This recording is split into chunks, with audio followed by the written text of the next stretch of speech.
Kita akan membahas tentang asbab-sebab orang-orang Ansar ataupun orang-orang Madinah masuk Islam dalam peristiwa Bai'atul Aqabah. Bahasan di malam hari ini kita akan membahas tentang Bai'atul Aqabah, dan itu sebab masuk Islamnya orang-orang Ansar atau orang-orang Madinah. Ma'asyiral muslimin yang dimuliakan Allah Subhanahu wa taala, kita tahu bahwa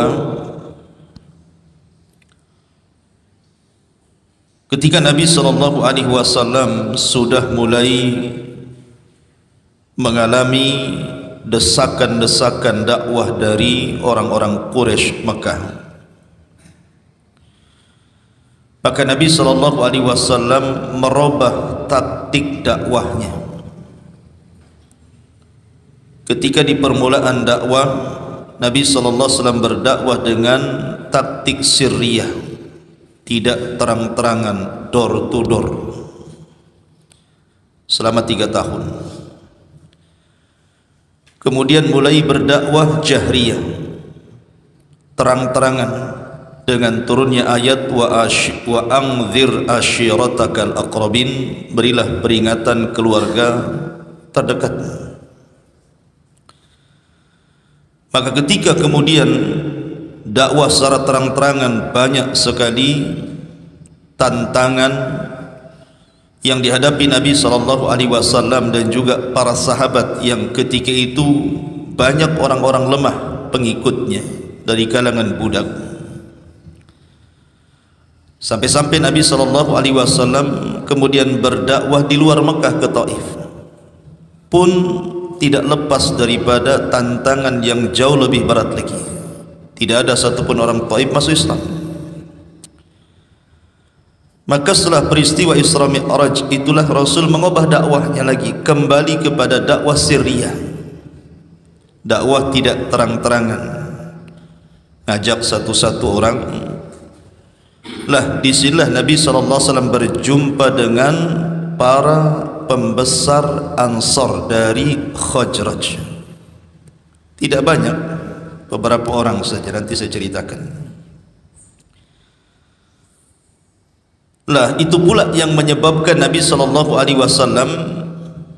kemudian hijrah dari Mekah ke Madinah, karena ada beberapa orang-orang Madinah itu yang masuk Islam. Kemudian mereka pulang membawa kawan-kawannya pada tahun 12 Hijriah, 1 tahun sebelum hijrah. Mereka membawa 70 orang lebih, kemudian melakukan pembaiatan yang disebut dengan Bai'atul Aqabah. Kenapa disebut Bai'atul Aqabah? Bai'at itu sumpah setia. Disebut Aqabah karena tempat bai'atnya namanya Aqabah, makanya bai'atnya disebut Bai'atul Aqabah. Lah ketika kemudian Nabi SAW mengirim Mus'ab bin Umair ke Madinah dan berhasil mengislamkan tokoh-tokoh besarnya, maka dari sini Nabi SAW punya gambaran bahwa memang Madinah cocok tempat hijrahnya. Karena pada tahun yang disebut dengan Amul Hazni, kita mundur ke belakang sedikit. Pada tahun yang disebut dengan Amul Hazni, tahun kesedihan. Kenapa disebut tahun kesedihan?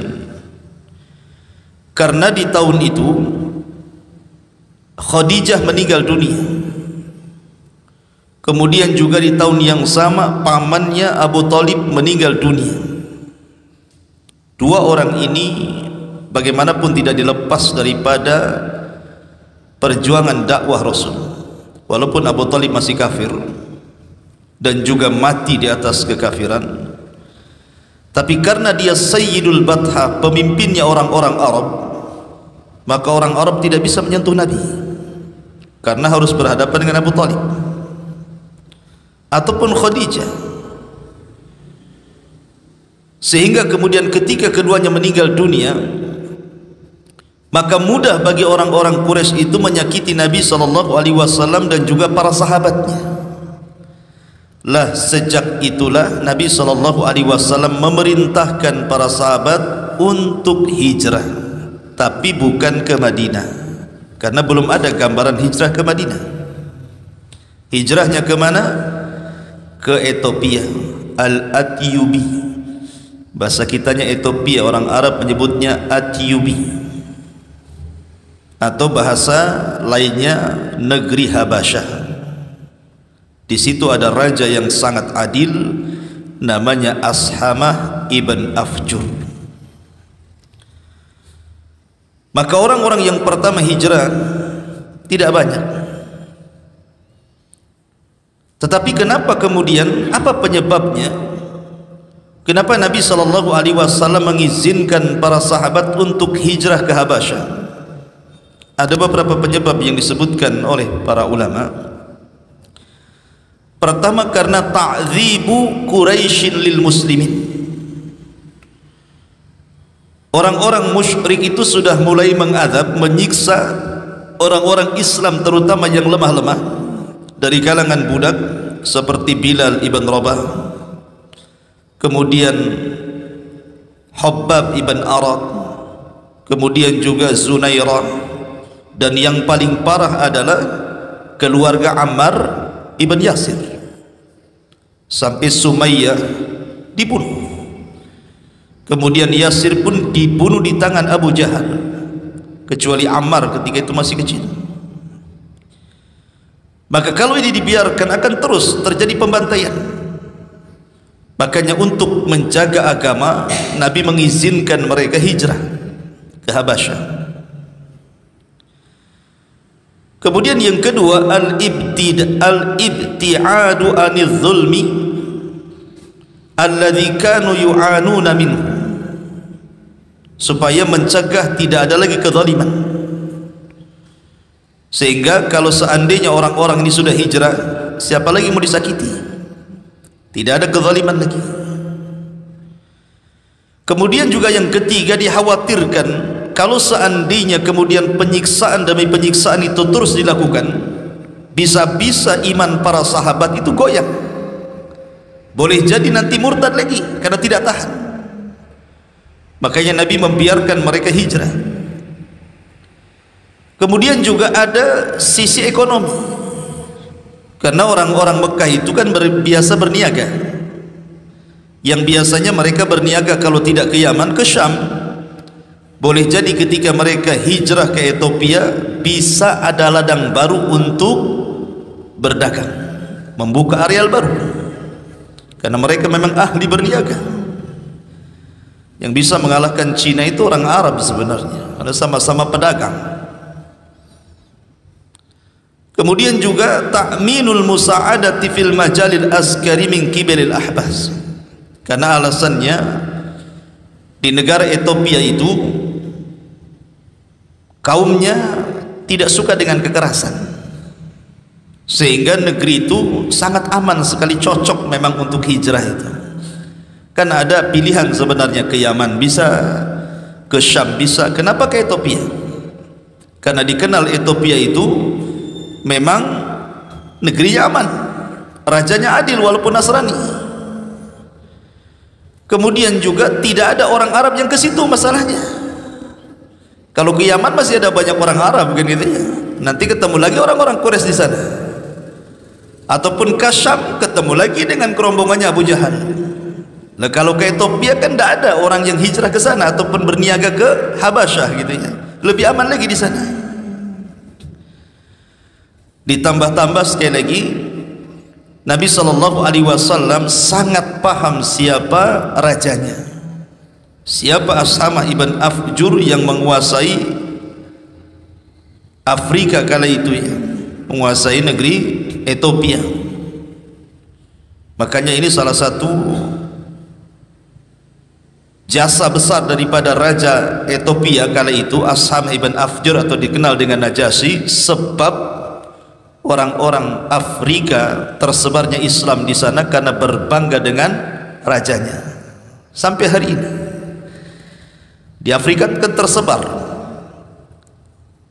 Di masa Utsman ibn Affan radhiyallahu an, Utsman orang yang pertama kali menyeberangkan tentara lewat lautan. Belum ada sejarahnya.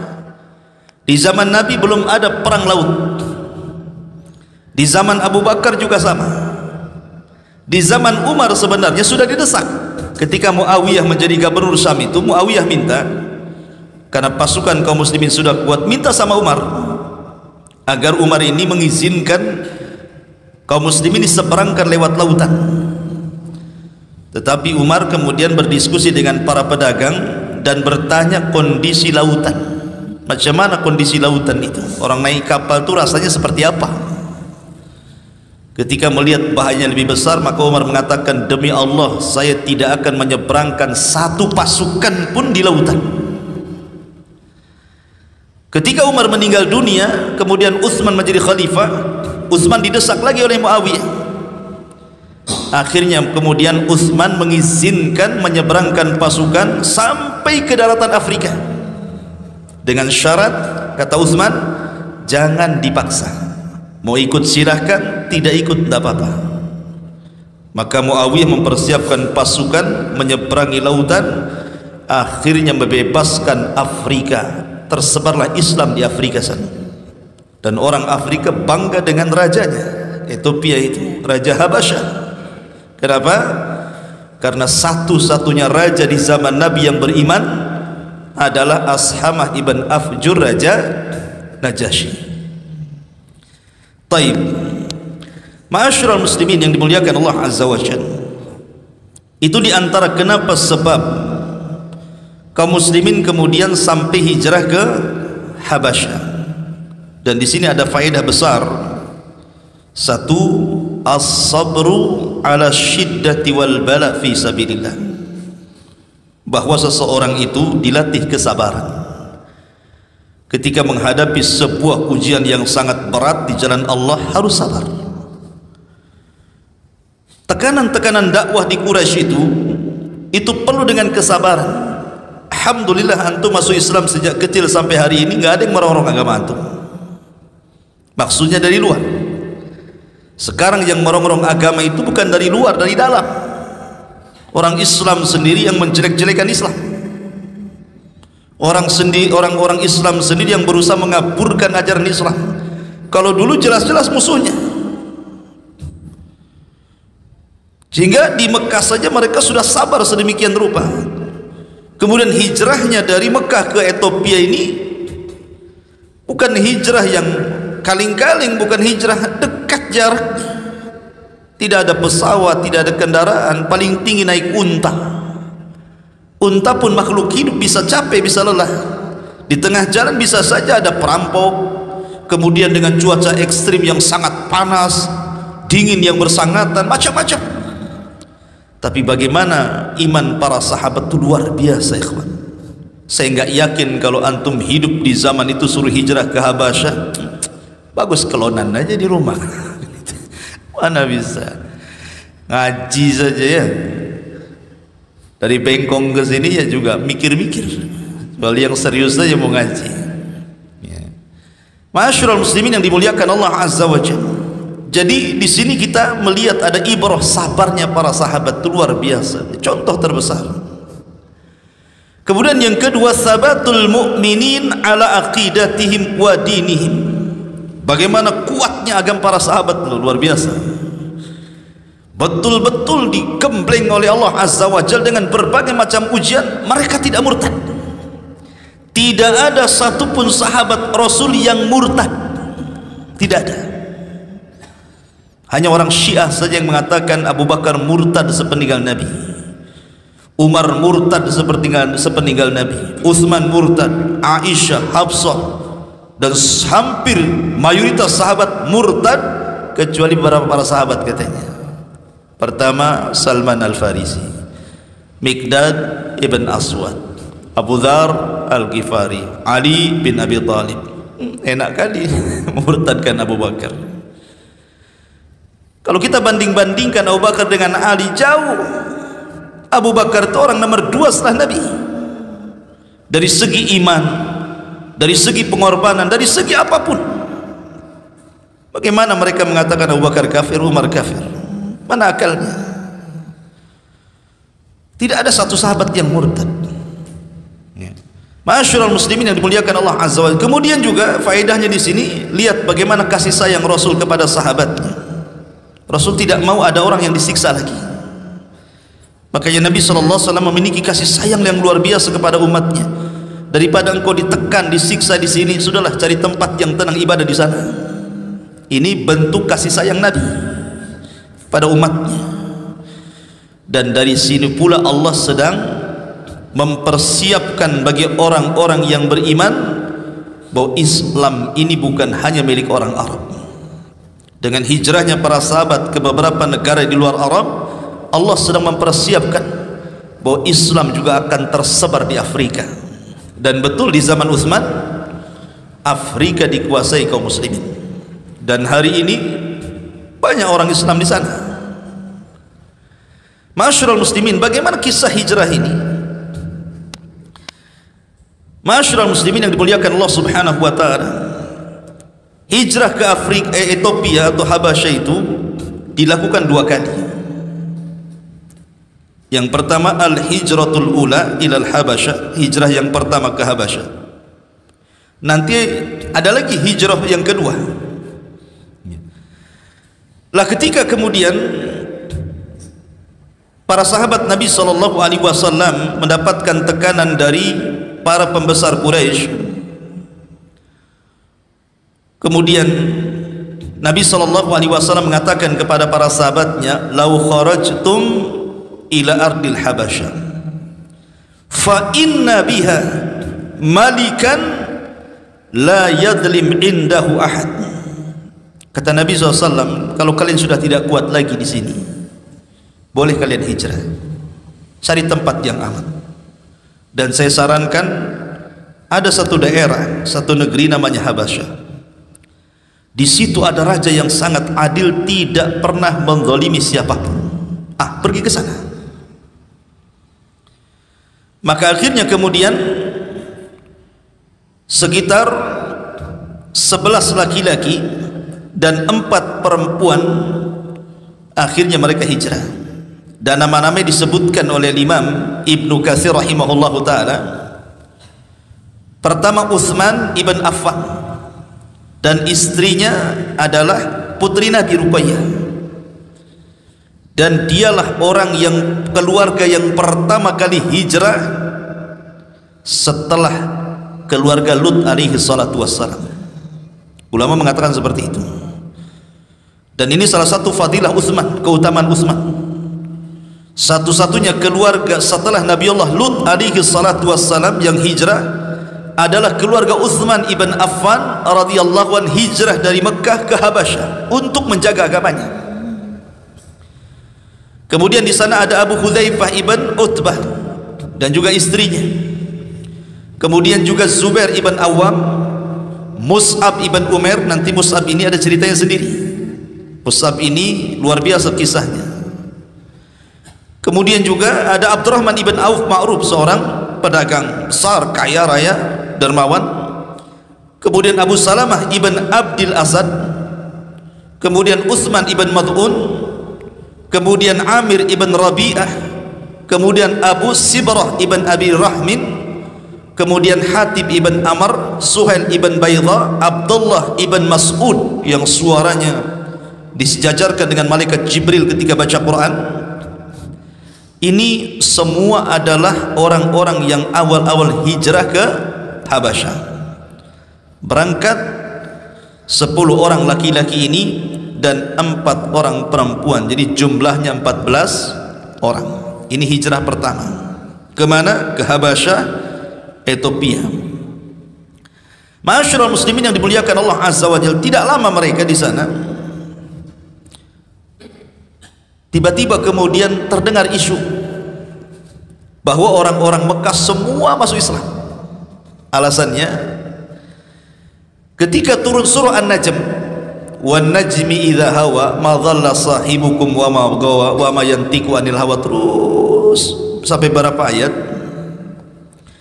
Dan ketika menyebutkan berhala-berhala Arab di situ, afara'aitumul Lata wal Uzza wa Manata tsalitsatal ukhra, dan begitu seterusnya, sampai di situ ada perintah sujud. Ketika orang-orang Quraisy mendengar surah An-Najm dibacakan Rasul, mereka ketakutan. Akhirnya mereka sujud semua, tidak ada satupun orang Quraisy kecuali sujud. Kabar sujudnya orang-orang Quraisy sampai ke Ethiopia.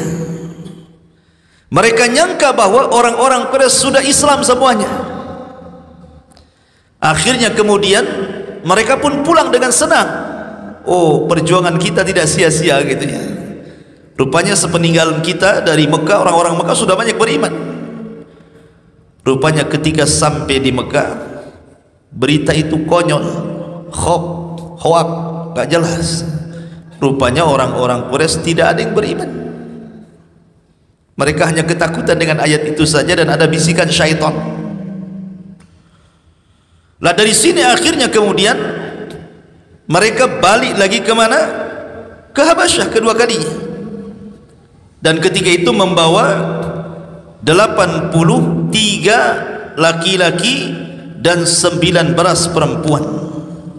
Jadi hijrah yang kedua cukup banyak yang ikut, karena awalnya kan 14 orang, sekarang jadi 83 laki-laki dan 19 perempuan.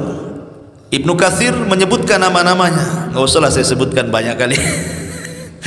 80 banyak kan ya, nggak usahlah, pokoknya sekitar segitu mereka hijrah ke Habasyah kedua kalinya.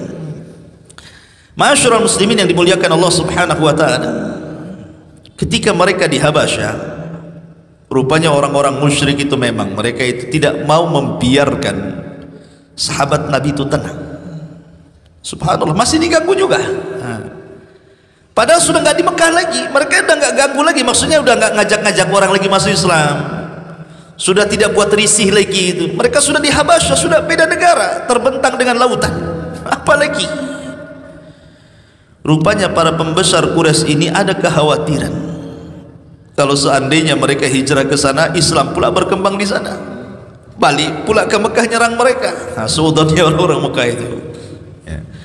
Akhirnya kemudian mereka mengutus 2 orang pembesarnya yang memang dikenal oleh Raja Ashamah ibn Afjur, Raja Najasyi itu, namanya Amr ibn As. Ini masih kafir ya, karena nanti Amr bin As juga akan masuk Islam, tetapi telat masuk Islamnya, sama dengan kisahnya Khalid bin Walid. Amr bin As dan Khalid bin Walid ini orang-orang yang telat masuk Islam. Rasul sudah hijrah lama di Madinah, baru datang masuk Islam. Makanya peperangan yang pertama kali dilibatkan dari 2 orang ini, Khalid bin Walid, adalah perang Mu'tah melawan Romawi. Itu perang pertama yang dilalui oleh Khalid ibn Walid radhiyallahu anhu. Lah, yang diutus pertama adalah oleh pembesar Quraisy ini, pertama Amr ibnul As dan Ammarah ibn al-Walid. 2 orang ini dua-duanya pembesar dan seorang peniaga. Namanya peniaga itu karena mereka suka kesana kemari. Jadi mereka ke Persia, ke Romawi, jadi kena raja-raja. 2 orang ini, Amr bin As ini, jadi bukan orang biasa. Termasuk juga Raja Najasyi mereka kenal. Makanya para pembesar Quraisy ini menyuruh 2 orang ini untuk datang ke Raja Najasyi, memberikan hadiah agar memulangkan orang-orang hijrah itu, kembalikan ke Mekah. Itu tujuan jeleknya di situ. Tapi Najasyi itu ikhwan, raja cerdas. Dia seorang yang taat walaupun beragama Nasrani, dia suka baca kitab, sehingga banyak pengetahuannya tentang agama langit Najasyi ini. Sementara Amr bin As dan Ammarah ini orang musyrik, tidak paham soal agama-agama langit, mereka orang musyrik. Datanglah mereka kepada Najasyi, merayu dengan memberikan hadiah agar mengembalikan para sahabat yang sudah sampai di Habasyah dalam hijrah itu, suruh balik lagi ke Mekah. Tapi Najasyi sekali lagi orang cerdas, tidak langsung memberikan begitu saja tetapi mengajak dialog. Dipanggillah para sahabat Nabi SAW yang tadi saya sudah sebutkan, di antaranya Utsman bin Affan, ada Ja'far bin Abi Thalib dan begitu seterusnya. Kemudian Raja Najasyi berdialog. Dialognya adalah, kenapa kalian tidak mengikuti agama mereka dan juga tidak masuk agama kami? Kan aneh gitu ya, tidak ikut kepada agama orang-orang musyrik. Ketika sampai di Habasyah, kalian pun tidak memeluk agama kami. Sebenarnya agama kalian itu apa? Gitu loh maksudnya. Cerdas Raja Najasyi kan. Tapi lihat jawaban Ja'far ibn Abi Thalib, orator. Dia mengatakan, ayyuhal malik, wahai tuan raja, kunna kauman ahlal jahiliyah, dulu kami kaum di atas kebodohan. Na'budul asnam, dulu kami menyembah berhala. Wa na'kulul mayyitata, kami memakan bangkai. Wa na'til fahisha, kami suka berzina. Naqtaul arham, kami suka memutus tali silaturahim. Wal jiwar, dan selalu berbuat jahat kepada tetangga.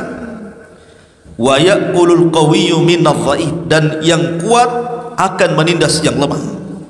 Fakunna ala dhalik, begitulah kehidupan kami dulu. Hatta ba'athallahu ilaina rasulan minna, sampai Allah utus seorang utusan dari kaum kami sendiri. Maksudnya Nabi SAW.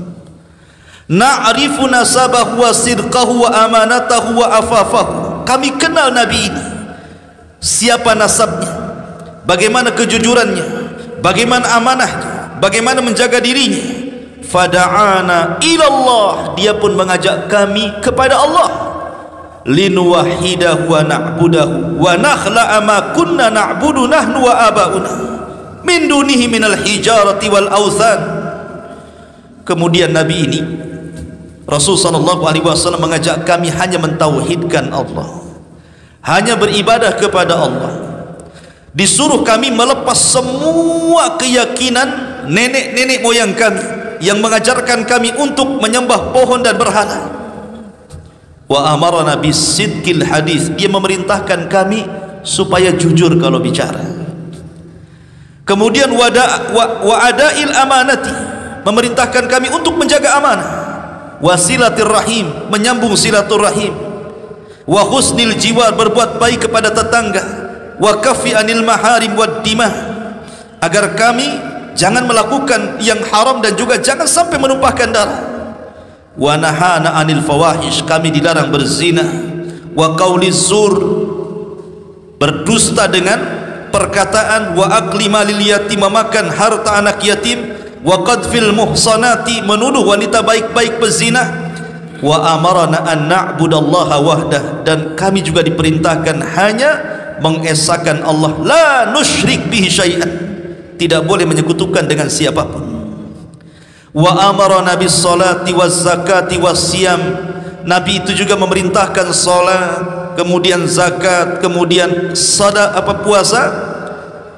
Maka fasaddaqnahu wa amannahu bi wattaba'nahu ala ma jaa bihi minallah, sebab itulah kami benarkan dia, kami beriman dengan dia, kami ikuti dia, apapun yang datang dari Allah kita ikuti.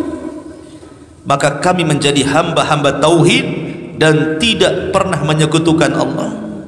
Kami mengharamkan yang Allah haramkan kepada kami, kami menghalalkan yang Allah halalkan kepada kami. Kemudian tiba-tiba ketika kami seperti ini, orang-orang ini, maksudnya siapa? Amr bin As dan Ammar ini, orang-orang ini dan pengikutnya, fa'adzabuna, dia menyiksa kami, wa fattanuna an dinina, memfitnah kami, liyarudduna ila ibadatil awthan min ibadatillah, memaksa kami untuk kembali murtad menyembah berhala, dan kami disuruh menghalalkan dari yang haram. Kemudian falamma qaharuna wa zalamuna wa dayyaqu alaina, ketika mereka maksa kami, mendolimi kami, menyempitkan kami, halu baina wa baina dinina kharajna ila biladika, kami pun sempit dada kami, terpaksalah kami hijrah ke negerimu. Lihat alasan sahabat kan. Dengan sebab inilah kami hijrah ke negerimu wahai raja. Wakhtarnak ala siwak wa raghabna fi jiwarik wa rajawna alla nadhlim indaka ayyuhal malik. Dan kami pilih negerimu, tempat hijrah kami, dan kami senang berada di sisimu wahai sang raja, dan kami tidak akan melakukan kezaliman di negerimu wahai raja. Terdiamlah Raja Najasyi, bahwa ini bukan ajaran biasa ini yang dibawa oleh Nabi Muhammad SAW, bukan ajaran biasa, ini ajaran rahmat keadilan. Maka kemudian Najasyi mengatakan kepada Ja'far ibn Abi Talib yang mewakili orang-orang hijrah ini, hal ma'aka mimma ja'a bihi anillahi min syai'. Taib, adakah dalil atau apalah yang datang dari nabimu yang membenarkan ucapanmu itu? Maka Ja'far bin Abi Talib mengatakan, na'am, ya. Kemudian Raja Najasyi mengatakan, faqra'hu alayya, kalau gitu bacakan kepadaku. Akhirnya kemudian Raja Najasyi mendengarkan bacaan Quran yang dibaca Ja'far ibn Abi Talib yang sangat indah. Ka ha ya ain sad, dzikru rahmati rabbika 'abdahu Zakaria idh nada rabbahu nidaan khafiyah, sampai kepada wadhkur fil kitabi Maryam idh intabadat min ahliha makanan syarqiyya fattakhadat min dunihim hijaban fa arsalnaha ilaiha ruhana fatamassala laha basharan sawiyya, ila akhir surah Maryam. Dijelaskan kata Ummu Salamah. Ummu Salamah itu salah satu wanita yang ikut hijrah, istri daripada Abu Salamah, yang kemudian Abu Salamah meninggal, akhirnya menikah dengan Nabi. Dia mengatakan, ketika Raja Najasyi mendengar bacaan ayat Al-Quran yang dibaca oleh Ja'far bin Abi Talib, apa kata dia? Baka, dia pun menangis. Wallahi, demi Allah, Najasyi menangis hatta ihdallat lihyatahu wa bakat asafiqatahu hatta akhdalu masahifahum hina sami'u ma tala alaihim, sampai dia menangis kemudian bercucuran air mata, janggutnya penuh dengan air mata. Tiba-tiba Najasyi mengatakan, inna hadha walladhi jaa bihi Isa la yakhruju min miskatin wahidatin in talaqa fala wallah la usallimuhum ilaikuma. Kata Najasyi, demi Allah, orang yang kau maksudnya Nabi SAW, dia telah membawa persis yang dibawa oleh Isa bin Maryam. Maka nabimu dengan Isa bin Maryam membawa dari satu sumber. Demi Allah, aku tidak akan serahkan mereka semuanya kepada kalian berdua. Pergilah kalian berdua, ambil hadiah ini, ha. Agar diusir sama Najasyi. Lihat.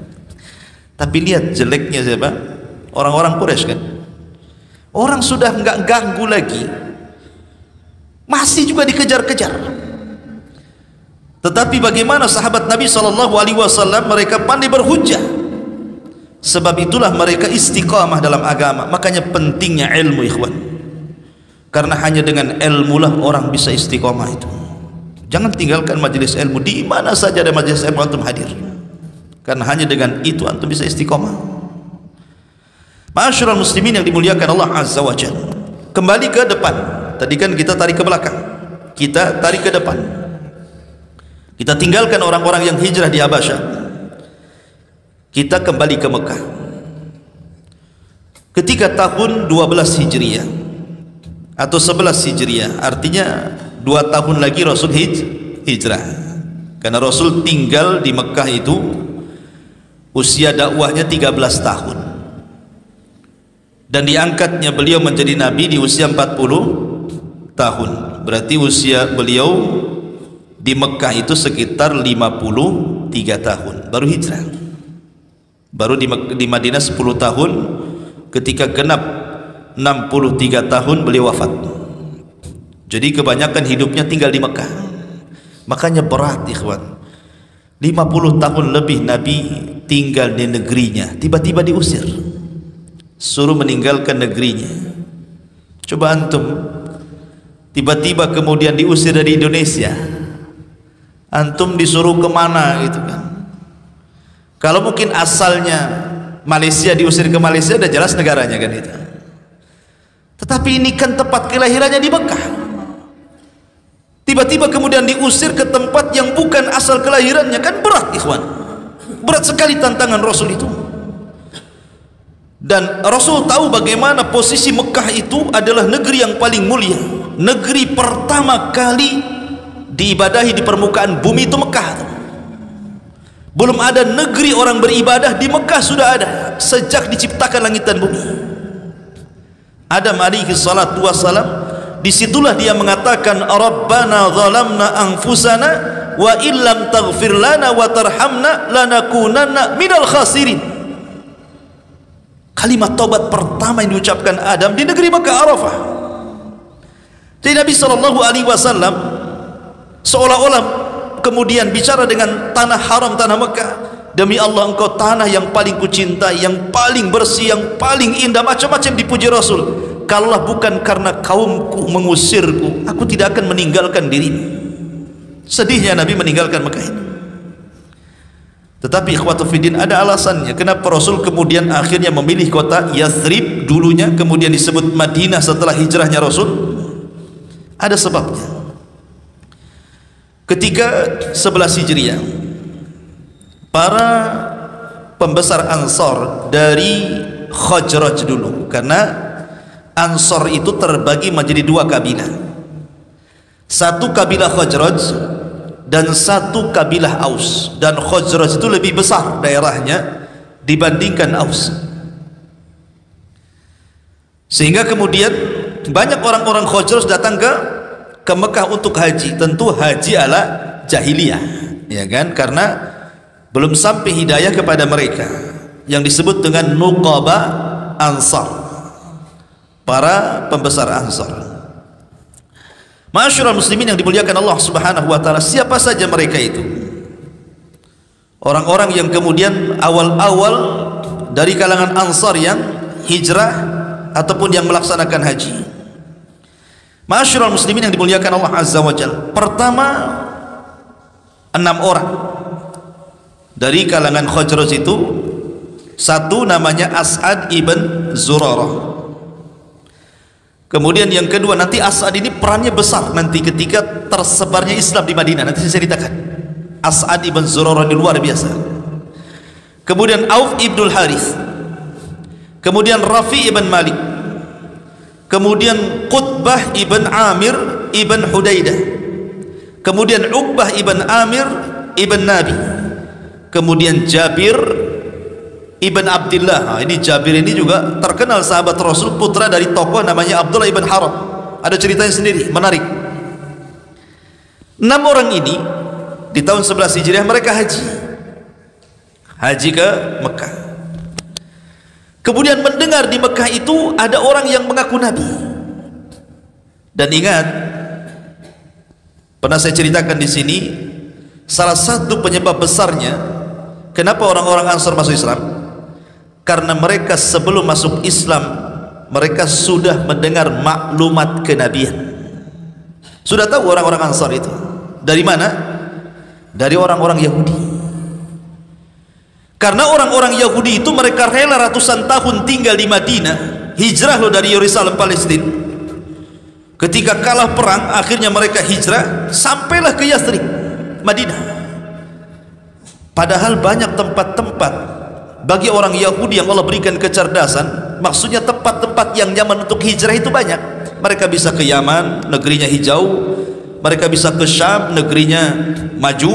Kenapa pula kemudian mereka hijrah ke Yathrib, Madinah? Padahal Madinah itu secara cuaca ekstrim luar biasa dan bukan tempat ladang ekonomi yang bagus. Rupanya ada alasan, karena mereka suka membaca kitab-kitab mereka bahwa di situ adalah tempat hijrah Nabi akhir zaman. Makanya mereka berbondong-bondong hijrah dari Yerusalem ke Yathrib, dan mereka ratusan tahun sampai bergenerasi di situ, sampai ada yang meninggal lama menunggu nak muncul-muncul gitu ya.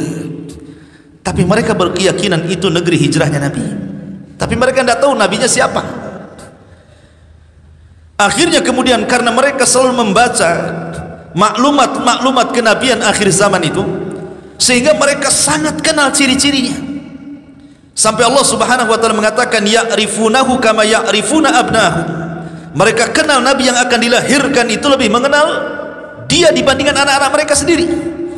Saking setiap hari dibacakan oleh pembesar mereka, oleh padri mereka, oleh pendeta mereka akan kemunculan nabi dengan ciri-cirinya dan begitu seterusnya. Makanya saat kelahiran nabi, apa yang terjadi? Pembesar Yahudi Madinah keluar rumah malam-malam karena melihat bintang Ahmad bersinar di langit, dan itu tidak ada yang mengetahui kecuali orang Yahudi bintang itu. Kemudian bertanya kepada orang-orang Yahudi, apakah di antara kalian ada yang dilahirkan? Akhirnya orang Yahudi pun kemudian menyebar antara Bani Quraidah, kemudian Bani Qunaiqa, Bani Nadir, mengecek rumah masing-masing. Rupanya di malam itu tidak ada bayi dilahirkan. Mulai gamang nih, kok nggak ada ya? Padahal itu ciri-ciri kelahirannya sudah ada, tapi kok nggak ada satupun orang Yahudi Madinah yang malam itu melahirkan anaknya. Akhirnya kemudian pembesar Yahudi ini berusaha mengontak orang Mekah, Yahudi yang ada di Mekah, ada nggak di sana yang lahir malam itu? Rupanya Yahudi yang ada di Mekah mendengar bahwa ada seorang wanita namanya Aminah, dia melahirkan seorang anak dan kakeknya adalah Sayyidul Arab Abdul Muttalib. Akhirnya penasaran kan nih, dilihatlah bayi itu. Rupanya ketika dilihat semua ciri-ciri kenabian ada di bayi itu. Menangislah pembesar Yahudi dan mengatakan apa? Zahabat nubuwatu Bani Israel, telah hilang kenabian Bani Israel dan telah diambil orang Arab. Ya kan? Makanya kenapa kalau antum membaca surah Al-Baqarah paling detail Allah menjelaskan tentang kisah Bani Israel. Baik panggilan pertama ya Bani Israel adkuru ni'mati allati an'amtu alaikum, kemudian panggilan kedua juga selalu Allah mengingatkan nikmat-nikmat yang telah Allah berikan kepada nenek moyang Bani Israel. Karena surah Al-Baqarah itu satu surat turun di Madinah. Jadi dari awal Al-Baqarah sampai akhir itu semua Madani, karena turun di kota Madinah. Satu surat itu, dan kebanyakan isinya cerita tentang Bani Israel. Dan isinya adalah nikmat yang Allah anugerahkan kepada Bani Israel. Maksudnya nenek moyang Bani Israel, nenek moyangnya orang-orang Yahudi yang ada di Madinah. Allah ingatkan kepada mereka tentang nikmat yang telah Allah anugerahkan kepada nenek moyang mereka dari keturunan Yakub itu. Tetapi orang-orang Madinah, Yahudi Madinah, ketika diingatkan nikmat akan moyang-moyang mereka, bukannya sadar, malah mereka kemudian menentang. Sebab penentangan itulah Allah cabut kenabian mereka dan Allah Subhanahu wa taala berikan kepada bangsa Arab. Ma'asyiral muslimin yang dimuliakan Allah. Nah, orang Yahudi itu ketika di Madinah selalu bertikai dengan Khazraj dan Aus. Selalu perang, mau perang terus. Kadang-kadang sengaja mengadu domba dua kabilah ini. Dan selalu sesumbar. Kalau seandainya mereka namanya perang, kadang menang, kadang kalah, kadang perang, itu sudah wajar. Apabila mereka kalah, mereka mengancam, tunggu saja nanti kalau Nabi akhir zaman muncul di tengah-tengah kami habisi kalian. Itu sesungguhnya orang-orang Yahudi itu. Jadi terekamlah di orang-orang Ansar itu ketika masa musyriknya mereka. Jadi orang-orang Khazraj dan Aus merekam ucapan mereka. Dari situlah orang-orang Madinah itu memiliki maklumat kenabian bahwa akan ada nabi, akan ada nabi, akan ada nabi, dan mereka selalu mendengar ciri-cirinya. Makanya ketika kemudian 6 orang ini dari pembesar Ansar yang tadi disebutkan namanya, pada tanggal 11 Hijriah, pada tanggal 11 dari kenabian Nabi SAW, mereka haji. Tiba-tiba mereka mendengar bahwa ada di Mekah orang ngaku Nabi, namanya Muhammad SAW. Mulailah mencari berita. Setelah berjumpa, subhanallah, tidak waktu lama, Ketika kemudian mereka datang kepada Nabi SAW, Rasul membacakan ayat-ayat Al-Quran, bagaimana ajaran Islam yang sesungguhnya. Karena mereka sudah ada maklumat kenabian masalahnya, maka tidak butuh waktu lama, 6 orang ini langsung bersyahadat, asyhadu an la ilaha illallah wa asyhadu annaka rasulullah. Dan mereka mengatakan, yang dicari-cari orang Yahudi itu ada di sini. Sebelum mereka beriman, kita dahului beriman, katanya. Kan gitu ya. Sebelum mereka beriman, prasangkanya orang-orang ini, kita dahului mereka beriman, dan kita dahului perangi mereka, karena mereka selalu mengancam kami. Dibalik sama orang-orang Ansar ini, berimanlah 6 orang ini. Kemudian mereka pun pulang. Kemudian mereka mengatakan kepada Nabi, wahai Rasul, sebaiknya kau kirim ke tempat kami seorang juru dakwah, ajarkan kami Quran di sana. Di sini Nabi SAW mengirim seorang sahabat namanya Mus'ab ibn Umair. Catat nama ini. Ini orang paling berjasa, Mus'ab ibn Umair. Kalau antum punya anak, kasih nama Mus'ab bin Umair. Ya. Nabi mengutus siapa? Mus'ab bin Umair. Dan Nabi itu kalau ngutus orang bukan kaleng-kaleng, apalagi kaleng kongguan. Jadi Nabi itu kalau ngutus itu dicari orang yang paling ganteng, yang paling bagus fisiknya, yang paling cerdas otaknya, yang paling lihai bicaranya, retorikanya orator, dan pandai melobi orang, dan punya akhlak yang bagus. Lembut orangnya Mus'ab bin Umair ini. Subhanallah, Nabi itu tidak sembarang utus orang. Kayak antum ini gak kepilih kalau hidup di zaman itu. Mudah emosi. Jadi Mus'ab bin Umair dipilih. Berangkatlah Mus'ab bin Umair ke Madinah.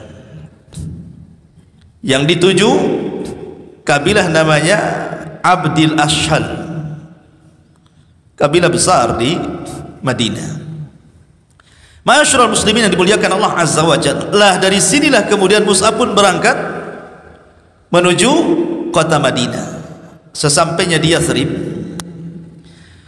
maka Mus'ab bin Umair ini kemudian tinggal di rumah siapa? As'ad ibn Zurarah. Karena As'ad itu tadi dari 6 orang yang pertama masuk Islam dari para pembesar Ansar. Maka As'ad, karena dia yang minta kepada Rasul mengutus Mus'ab bin Umair, maka Mus'ab pun menginap di rumah As'ad ibn Zurarah. Lah di sini ma'asyiral muslimin yang dimuliakan Allah Azza wa Jalla, tiba-tiba ketika mendengar orang-orang Yathrib ini, Khazraj dan Aus ini, terutama orang-orang Aus dulu ya, karena Khazraj tadi sudah masuk Islam duluan kan. Nah, kita cerita orang Aus sedikit. Jadi di Aus itu ada 2 pembesar tokohnya Aus, namanya pertama Sa'ad ibn Mu'adz. Ini wali Allah, kematiannya bergoncang arsy Allah. Bayangkan makhluk Allah terbesar bisa bergoncang gara-gara kematian siapa? Sa'ad ibn Mu'adz. Ini tokoh pertama Aus. Kemudian di sana ada namanya Usaid ibn Khudair, wali Allah juga. Dia kalau baca Quran malaikat turun. Nanti ada ceritanya kalau antum baca sirah sahabat, sirah Usaid ibn Khudair. Wah, itu kalau baca Quran malaikat turun, bercahaya langit itu. Jadi yang satu karomahnya arasnya bergoncang gitu ya, yang satu karomahnya malaikat turun. 2 orang ini wali Allah betul. Jadi ketika mendengar As'ad ibn Zurarah ini membawa orang aneh dari Mekah, membawa ajaran baru dari Mekah, marahlah Usaid ibn Khudair ini. Dia pengen mengusir orang itu. Datanglah Usaid bin Khudair menuju rumahnya As'ad ibn Zurarah itu. Datang-datang ada maki-maki itu Usaid bin Khudair ini, dan mengancam-ngancam gitu. Ngapain orang Mekah datang ke Madinah katanya? Apakah engkau akan membodohi orang-orang lemah di antara kami?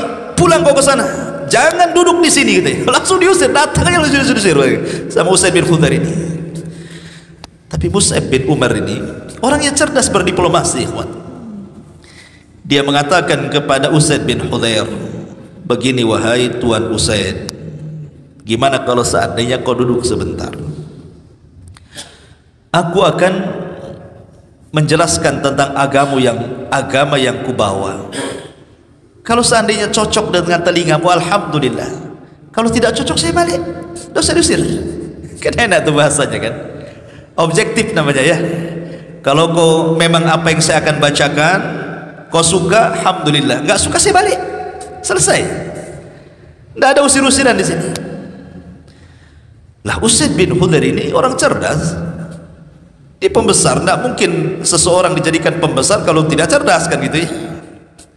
Akhirnya dia duduk di hadapan Mus'ab. Lah As'ad ibn Zurarah sudah membisikkan sebelum kedatangan Usaid bin Hudhair ini kepada Mus'ab, wahai Mus'ab, ini yang datang ini bukan orang biasa, ini pembuka pintu hidayah kepada kaumnya. Kalau kau bisa mengislamkan dia, wah nikmat besar.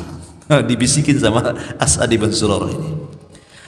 Mulailah ketika datang Usaid bin Hudhair duduk, kemudian Mus'ab membacakan ayat-ayat Al-Quran, menjelaskan tentang agama Islam itu seperti apa, seperti tadi yang dijelaskan oleh Ja'far di hadapan Najasyi, bagaimana ajaran Islam itu sedemikian luar biasanya, penuh dengan rahmat itu ya.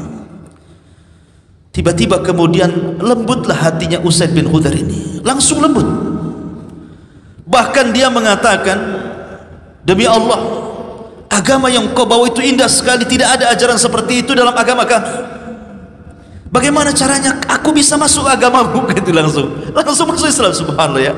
Dia sahabat ikhwan, sekali dibacakan Quran masuk iman ke hati mereka itu. Kita hari-hari dibacakan Quran keras saja hati kita, tidak jelas gitu ya. Hati kita ini keras sekali, tidak banyak maksiat, mungkin hati kita keras ini. Akhirnya kemudian kata Mus'ab ibn Umair dan As'ad ibn Zurarah, kalau gitu taktasil, kamu harus mandi, kamu harus membersihkan pakaian, kemudian engkau harus bersyahadat dengan kebenaran, kemudian kau sholat.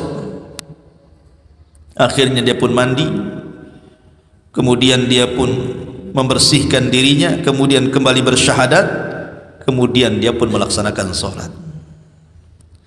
Lah Usaid bin Hudhair ini ingin merayu pimpinan besarnya Aus, siapa? Sa'ad bin Ubadah, kan belum masuk Islam.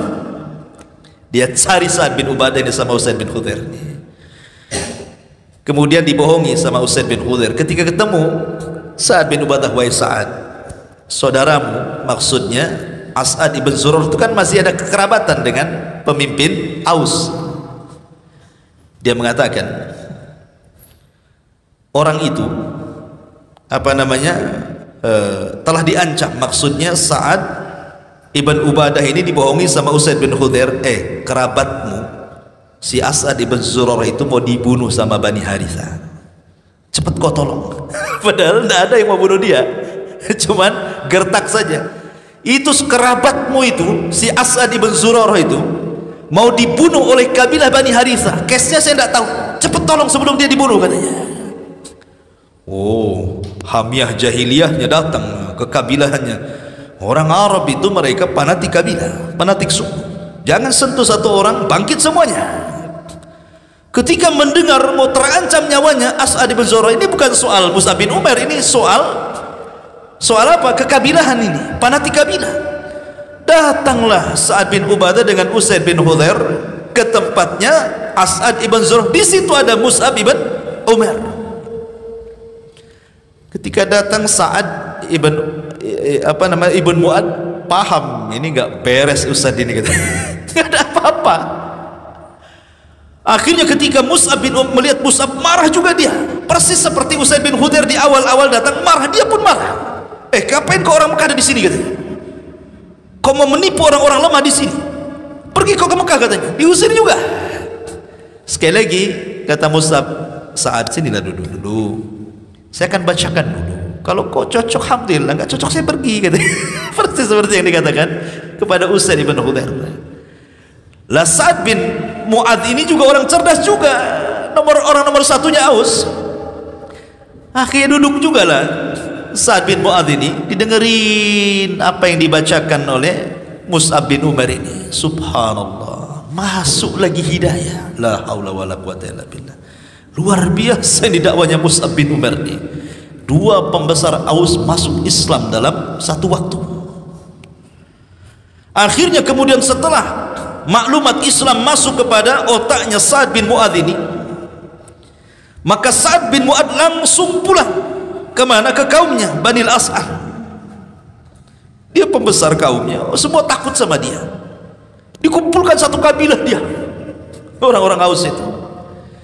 Langsung to the point saja, kata Sa'ad bin Mu'adz, aku sudah masuk Islam. Kemudian dijelaskan bagaimana ajaran Islam kepada kaumnya. Siapa di antara kalian yang tidak mau masuk Islam, jangan bicara selamanya denganku. Diancam mereka nih. Subhanallah ya. Ini enaknya nih kalau pemimpin ngomong begini. Karena pemimpin itu mudah membuka pintu hidayah manusia. Kalau dia baik, baik semua rakyatnya. Kalau dia jahat, jahat juga lah kan itu. Katanya Sa'ad bin Mu'adz, siapapun yang tidak masuk dalam Islam, tidak mengucapkan dua kalimat syahadat, jangan bicara denganku. Takutlah kaumnya, dia pembesar. Apalagi Usaid bin Hudzair juga pembesarnya udah masuk Islam. Akhirnya satu semua satu kabilah masuk Islam. Aus itu bayangkan, luar biasa. Karena Khazraj sudah lebih dahulu masuk Islam, ya kan? Pembesarnya sudah ke Mekah duluan di musim haji kan. Ini kan cerita Aus di sini. Akhirnya merembetlah kepada siapa? Pembesar Khazraj. Siapa? Sa'ad bin Ubadah. Ketika dua manusia ini masuk Islam, Sa'ad bin Mu'adz dan Sa'ad bin Ubadah, dua Sa'ad, mudah ngapalnya. Sa'dan, dua Sa'ad, satu Sa'ad bin Mu'adz, satu Sa'ad bin Ubadah, satu pemimpin Aus, satu pemimpin Khazraj.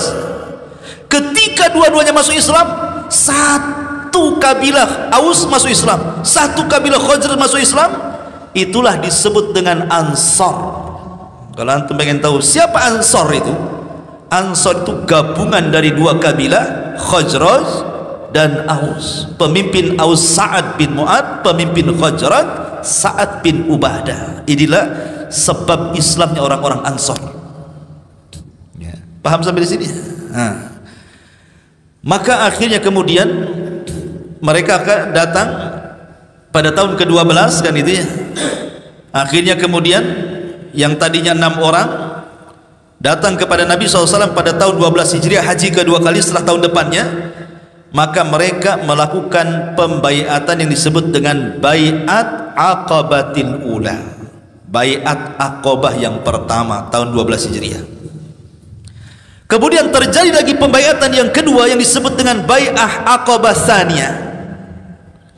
Bai'at yang kedua itu ketika pasca hijrah, mendekati waktu hijrah Nabi. Di awal-awal tahun ke-13 sebelum hijrah Nabi. Datanglah sekitar 73, 74, 75, pokoknya di bawah 80 lah, dan di atas 70. Datanglah orang-orang Madinah haji lagi di tahun ke-13 ke Mekah. Mereka lah berjumpa dengan Nabi SAW di tempat yang disebut dengan Aqabah. Maka sekali lagi baiatnya disebut Baiat Aqabah yang kedua. Aqabah lagi. Nabi ketika itu hanya berdua dengan Abbas. Abbas ini masih kafir, masih kafir Abbas ini. Tapi karena walaupun bagaimanapun kafirnya Abbas, orang-orang jahiliyah itu fanatik, kabilahnya masih kokoh. Takut kalau seandainya tiba-tiba kemudian 70 orang lebih ini berjumpa dengan Rasul, takut ada apa-apa dengan Nabi. Akhirnya Abbas menemani Nabi SAW untuk menghadap siapa? Rombongan kedua kalinya yang hendak berbaiat pada Bai'atul Aqabah Tsani. Berjumpalah di Aqabah. Sebelum terjadi pembaiatan ini, maka Abbas mengingatkan orang-orang Ansar ini dan mengatakan, orang yang kalian akan baiat ini, dia keluargaku, dia orang yang paling kami sayangi, kami melindungi, kami hormati. Apakah saya yakin kalau seandainya saya serahkan saudaraku ini kepada kalian, kemudian kalian bawa ke kota Madinah, kalian jamin keselamatannya. Padahal masih kafir Abbas ini, tetapi dia membela Nabi. Sekali lagi hamiyah jahiliyah, karena kesukuan di sini. Makanya jasa Abbas inilah, ketika Abbas ikut perang dalam Badar, Abbas ini ikut tentara siapa? Abu Jahal. Jadi di belakang tentara Abu Jahal melawan tentara kaum muslimin. Di perang Badar itu, ketika setelah hijrah, Abbas ikut perang melawan Nabi. Tapi Nabi mengingatkan kepada orang Ansar, nanti kalau terjadi perang, jangan bunuh Abbas. Itu diantara jasanya, jangan bunuh Abbas. Makanya ketika terjadi perang Badar nggak dibunuh Abbas, kena tawanan. Kemudian setelah itu masuk Islam setelah perang Badar. Tapi di sini Nabi SAW diingatkan, setelah kemudian terjadi perjanjian mereka akan melindungi Nabi SAW, maka mereka pun melakukan pembaiatan yang kedua, namanya bai'ah Aqabah yang kedua. Apa janji setia pada bai'at Aqabah pertama dan pada bai'at Aqabah yang kedua? Adapun pada bai'at Aqabah yang pertama, dijelaskan oleh ahli sejarah bahwa Nabi SAW, sebagaimana dijelaskan dalam hadis Ubadah ibn Samit radhiyallahu anhu, bagaimana Rasul berpesan kepada mereka. Apa kata Ubadah bin Samit? Perhatikan ini isi bai'at Aqabah yang pertama, bagus sekali. Bay'ana Rasulullah sallallahu alaihi wasallam lailatal aqabatil ula. Rasul telah mengambil sumpah setia kami di malam bai'at Aqabah yang pertama, kata Ubadah bin Samit. Ala nusyrika billahi syai'an, agar kami tidak boleh menyekutukan Allah dengan siapapun. Tauhid pertama. Tauhid, pentingnya tauhid di sini sebelum yang lainnya. Kemudian wala nasrik, kami dilarang mencuri, karena kebiasaan bangsa Arab, mereka suka menjadi perampok padang pasir. Tidak boleh mencuri lagi. Kalau sudah masuk ke agama Rasul, tidak boleh merampok, tidak boleh merompak, tidak boleh mencuri. Wala nazni, yang ketiga tidak boleh berzina. Ingat ketika saya menjelaskan bagaimana pernikahan ala jahiliyah, semua perzinahan, ya kan? Dan itu adat istiadat mereka berzina. Kemudian yang keempat, wala naqtulu auladana, kami tidak boleh membunuh anak-anak kami, karena tradisi orang-orang jahiliyah itu wal mau'udatu su'ilat bi ayyi dzambin qutilat. Jadi mereka suka mengubur anak perempuan hidup-hidup dan membiarkan anak laki-laki, karena menurut mereka anak laki-laki mulia, anak perempuan hina, maka dikubur hidup-hidup. Kami dilarang membunuh anak-anak kami lagi.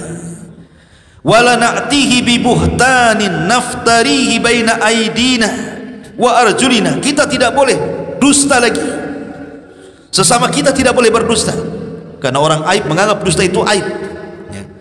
Wala na'sihi fi ma'ruf, dan kita tidak boleh bermaksiat dalam hal kebaikan. Fa in waffaitum falakumul jannah, kata Rasul, kalau kalian melaksanakan isi baiat ini, kujamin kalian masuk surga. Fa in ghasyitum min dzalika syai'an fa ukhidtum bihaddihi fid dunya fa huwa kafaratun lakum. Tapi kalau kalian kemudian menyelisihi janji setia ini, kemudian kalian masih mencuri, kalian masih berzina, tiba-tiba kemudian kalian diadili di dunia dengan hukum hudud, kalau mencuri potong tangan, atau murtad dipenggal lehernya, gitu ya, maka hukuman-hukuman di dunia itu kafarah bagi kalian. Artinya kalian sudah dihukum di dunia, tidak akan dihukum lagi di akhirat, karena itu kafarahnya. Tetapi kata Nabi SAW, kemudian wa in sutirtum alaihi ila yaumil qiyamah, tapi kalau kalian berbuat dosa, kalian mencuri atau yang lainnya, kalian tidak sempat tertangkap, tidak sempat diadili di dunia. Kalau mencuri tidak sempat dipotong tangan karena tidak melaporkan kepada hakim, fa amrukum ilallah, maka urusan kalian dikembalikan kepada Allah. In sya'a azab, kalau Allah mau Allah azab kalian, wa in syaa ghafar, kalau Allah mau Allah ampuni kalian. Ini isi baiat yang pertama. Isi baiat yang kedua, sumpah setianya adalah dijelaskan oleh Abbas ibn Ubadah ibni Nadkhalat al-Ansari radhiyallahu anhu. Dia mengatakan, ya ma'syarul Khazraj, hal tadruna ala ma tubayi'una hadzal rajul. Wahai orang-orang Khazraj, orang-orang Ansar, kamu tahu enggak maksud kalian baiat ini? Apa sih maksud kalian baiat ini? Qalu, mereka mengatakan, na'am ya. Qala innakum tubayi'unahu ala harbil ahmari wal aswadi minan nas. Kalian akan membaiat orang ini di atas peperangan melawan orang-orang yang berkulit merah dan berkulit hitam dari kalangan manusia. Artinya konsekuensinya akan perang. Makanya kenapa tauhid itu fasil antara hak dengan yang batil, dan selamanya hak dengan batil itu akan perang. Konsekuensinya berat kan? Perang. Tapi bukan berarti Islam tegak di atas peperangan, tidak. Karena dari 20 lebih peperangan Rasul yang terjadi pertumpahan darah bisa dihitung dengan jari. Selebihnya damai. Menunjukkan bahwa perang itu bukan satu-satunya solusi gitu. Ada solusi lebih daripada itu, damai. Menunjukkan Islam tidak dibangun dengan peperangan, jangan salah. Kemudian dia mengatakan, fa in kuntum tarawna annakum idza nuhikat amwalukum musibatan wa asrafukum qatlan aslamtumuhu faminal an fahuwa wallahi hizyun dunya wal akhirah in fa'altum. Dia mengatakan, jika kalian, ini masih perkataan Abbas ya, Abbas ibn Abdul Muttalib, yang tadi saya katakan Rasul ditemani Abbas, ini masih perkataan Abbas. Jika kalian seandainya harta kalian kemudian tidak siap untuk diserahkan, maksudnya untuk membela orang yang akan kau baiat kalian ini, atau kalian serahkan orang ini, maksudnya Rasulullah SAW, kepada musuh-musuh kalian, demi Allah, kata Abbas, ini kehinaan bagi kalian dunia dan akhirat kalian. Padahal masih kafir dia ngomong gitu ya. Ya subhanallah. Kemudian dia mengatakan, wa in kuntum tarawna annakum wafuna lahu bima da'autumuhu ilaihi ala nuhkatil amwal wa qatlil asrafi fakhuduhu fahuwa wallahi khairud dunya wal akhirah. Tapi kalau kalian mau menjaga dia, kalian mau dengan harta kalian membela dia, kalian mau betul-betul membela dengan darah daging kalian semua kepada orang yang kalian baiat ini, demi Allah, itu kebaikan dunia dan akhirat bagi kalian. Kemudian banyak sekali cerita, akhirnya mereka pun siap membaiat Rasul. Apa isinya?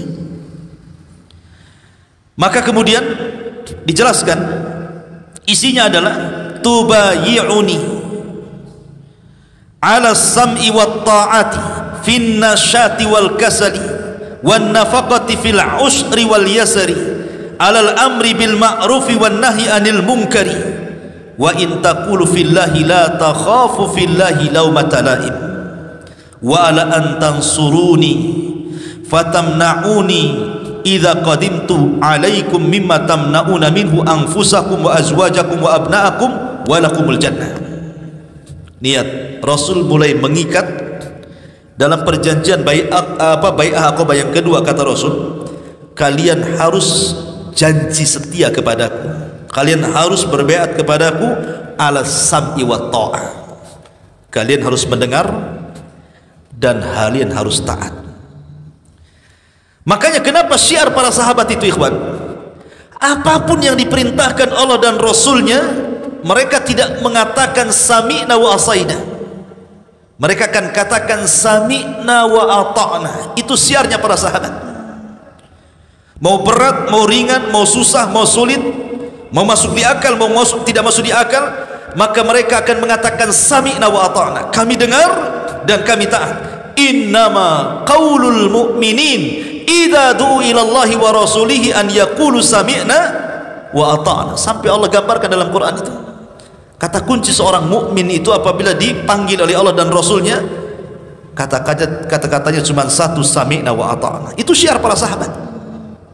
Mereka disuruh taat kepada pemimpin karena pemimpin mereka Nabi sekarang. Maka ini juga syiar ahli sunnah wal jamaah, kita harus taat kepada pemimpin, kita harus taat kepada pemerintah kita, tidak boleh memberontak. Dilarang kita memberontak kepada pemerintah yang sah, karena itu wataknya orang-orang Khawarij. Ala sam'i wa ta'ah fin nasyati wal kasal. Baik kalian ketika semangat atau kalian ketika lemah, tetap kalian harus taat dan mendengar. Kemudian wan nafaqati fil usri wal yasri, dan kalian siap menginfakkan harta-harta kalian, baik kalian di waktu senang atau kalian di waktu susah. Makanya kenapa orang-orang para sahabat itu luar biasa ikhwan, dalam infak mereka itu tidak pernah terbayang oleh kita bagaimana mereka berinfak seolah-olah mereka tidak takut kemiskinan. Lihat Abu Bakar, semua hartanya diinfakkan ikhwan. Mana ada orang sekarang semua harta diinfakkan? Kalau ada kejadian sebuah hartanya diinfakkan, langsung dibilang ODGJ. Oh, tahu yang ODGJ? Apa ODGJ itu? Hah? ODGJ gangguan jiwa. Ya, orang gila. Kalau orang menginfakkan semua hartanya pasti bilang, oh, gila deh, itu kan uang, kenapa dikasih? Gitu kan. Langsung digila-gilakan sama orang itu kan. Orang waras dibilang gila, gimana orang gila itu? Ya. Ma'asyiral muslimin yang dimuliakan Allah Azza wa Jalla, alal amri bil ma'rufi wan nahyi anil munkar, dan kalian siap memerintahkan manusia kepada kebaikan. Bukan hanya itu saja, mencegah manusia dari kemungkaran. Orang mudah mengajak kebaikan, solat bisa, tapi ketika di atas kemungkaran belum tentu orang bisa mencegahnya. Makanya dua-duanya yang dipisah. Ajak manusia kepada kebaikan, cegah dari kemungkaran. Dan kalian harus mengatakan yang benar, dan tidak boleh takut kepada siapapun kecuali kepada Allah. Rasul memberikan penegasan, kalian harus mengatakan yang benar itu benar, yang salah itu salah, dan kalian tidak perlu takut kepada manusia. La takhafuna fillahi laumata laim. Sebanyak apapun manusia mencela kalian gara-gara kalian menegakkan kebenaran, jangan takut, ada Allah di antara kalian, kata Nabi. Langsung didoktrin, tauhid, ya kan? Kemudian kata Nabi SAW, wa ala antang suruni, dan kalian wajib menolong aku, membela diriku seperti kalian membela diri-diri kalian, membela istri-istri kalian, membela anak-anak kalian. Kalau kalian siap, walakumul jannah, kau dapat surga semuanya, kata Nabi. Ini kan, ini baiat Aqabah yang kedua. 70 orang ini sami'na wa ata'na, siap mendengar, taat, laksanakan. Nah, itu bahasa tentaranya. Maka akhirnya kemudian mereka pun pulang.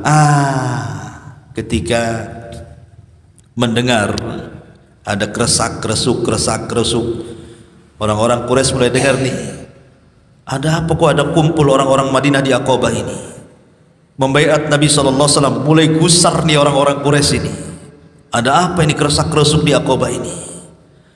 Dari situlah akhirnya mereka pun mulai menekan orang-orang Madinah. Tetapi yang 70 lebih ini banyak yang selamat, mereka keburu pulang ke Madinah sebelum kemudian dihadang oleh orang-orang Mekah. Cuma 2 orang saja yang kemudian tertangkap. As'ad ibn Zurarah tangkap, tapi kemudian lepas. Yang satunya dibawa ke Mekah, tapi kemudian mendapatkan perlindungan, akhirnya lolos juga dan selamat semuanya sampai di kota Madinah.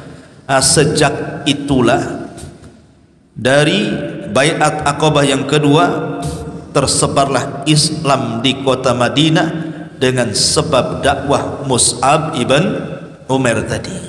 Rasul dengar di Madinah berkembang Islam, kemudian yang di Habasyah juga itu dengar bahwa di Madinah sudah banyak orang, disitulah mulai penekanan dakwah Rasul semakin dipersempit dan mulai ada ancaman pembunuhan. Ketika ada ancaman pembunuhan, di mana Abu Jahal sudah mempersiapkan laki-laki terbaik dari semua suku, kemudian sidang di sebuah tempat namanya Darin Nadwah. Bayangkan Darin Nadwah ini yang mendirikan kakeknya Nabi, tapi dipakai untuk merencanakan pembunuhan Nabi. Ya. Mereka sidang di situ, mencari solusi gimana caranya membunuh Nabi. Akhirnya sampai kemudian iblis ikut terlibat dalam rapat. Kira-kira nih, kalau iblis ikut terlibat dalam rapat, apa yang terjadi dalam rapat itu? Iblis ikut rapat. Kalau iblis ikut rapat, selesailah urusan kan itu. Dia menyamar seperti Syekhun Najd, orang tua kakek-kakek dari Najd. Jadi ketika Darun Nadwa Abu Jahal sedang rapat, masuklah kakek tua ini, Najd ini, jelmaan dari iblis ini, ikut rapat. Tamu tak diundang. Kemudian dia mengenalkan dirinya begini, akhirnya boleh masuk dalam rapat. Udah kacau lah kalau iblis ikut rapat, ikhwan. Kena ceritanya. Tetapi subhanallah, ketika banyak ide-ide tentang soal mau membunuh Rasul, Abu Jahal yang paling cemerlang idenya. Semua dibantah ide-ide orang-orang itu, kecuali Abu Jahal, Amr bin Hisham, atau dikenal dengan Abul Hakam. Ide saya, bagaimana kalau seandainya kalian dari kabilah-kabilah masing-masing kirim pemuda terbaik kalian? Sebab kalau satu orang saja untuk membunuh si Muhammad itu, nanti kabilahnya bisa bangkit, balas dendam dia. Tapi kalau semua kabilah terlibat, kamu ngirim berapa anak muda, kamu ngirim berapa anak muda, kamu berapa, semua kabilah terlibat, kemudian kita membunuh dia, kabilahnya tidak mungkin bangkit, dia akan menghadapi banyak kabilah. Kata iblis, sodakta, kau benar. Ini iblis ikut idenya siapa? Abu Jahal. Bayangkan, iblis ikut Abu Jahal, harusnya Abu Jahal ikut iblis kan? Subhanallah ya, Abu Jahal kan. Akhirnya serempaklah, mereka pun menyiapkan pasukan dengan hadiah besar. Siapa yang menangkap dan membunuh Rasul 100 ekor unta besar, bisa buka dealer unta atau ya. Akhirnya terdengarlah tentang pembunuhan ini, rencana pembunuhan ini. Dari situlah maka Allah Subhanahu wa taala izinkan hijrah.